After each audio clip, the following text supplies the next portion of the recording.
Peyek merupakan salah satu makanan ringan yang cukup digemari masyarakat yang umumnya terbuat dari tepung dan kacang yang digoreng. Makanan yang mayoritas berasal dari Pulau Jawa ini ternyata sudah mulai menarik minat masyarakat Kota Palembang.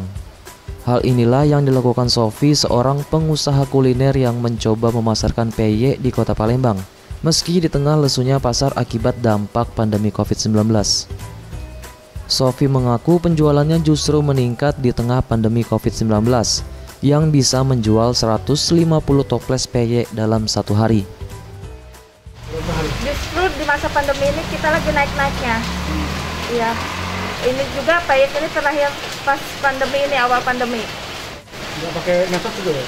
Pakai medsos ya, di Instagram, terkenalnya di Instagram.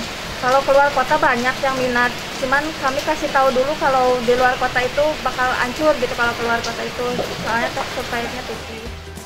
Media sosial menjadi salah satu cara ampuh yang dilakukan Sofi untuk memasarkan produknya di tengah masih lesunya perekonomian. Sementara itu, kerenyahan dan rasa dari peyek miliknya menjadi daya tarik tersendiri bagi konsumen. Tidak hanya di Kota Palembang, namun hingga keluar Kota Palembang. Oi, mantep lemaknya. Tuh dari mana gimana? Tahunya dari Instagram. Untuk satu toples kecil dijual dengan harga Rp65.000 dan untuk toples besar dijual dengan harga Rp115.000. Eza PM, Sriwijaya TV.